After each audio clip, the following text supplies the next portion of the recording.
Comme un symbole, Volodymyr Zelensky est le premier chef d'État à fouler le tapis rouge du CPE, deuxième sommet de la communauté politique européenne.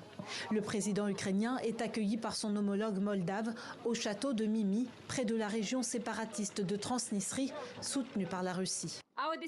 Notre décision de tenir ici aujourd'hui le second sommet de la communauté politique européenne, à juste 22 km de la frontière ukrainienne, est une expression claire de notre solidarité avec l'Ukraine et son peuple. Pourquoi les contingents russes sont-ils toujours en Transnistrie?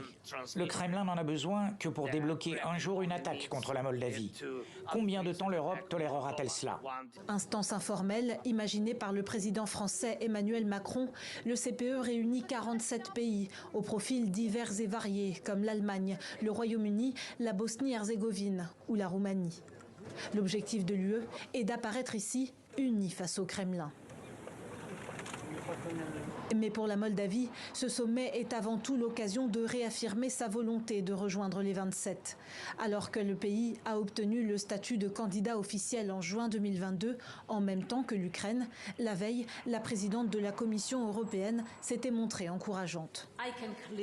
Je vois clairement que vous faites de gros progrès. C'est beau à voir, c'est incroyable et nous vous soutiendrons pour que vous avanciez encore plus vite.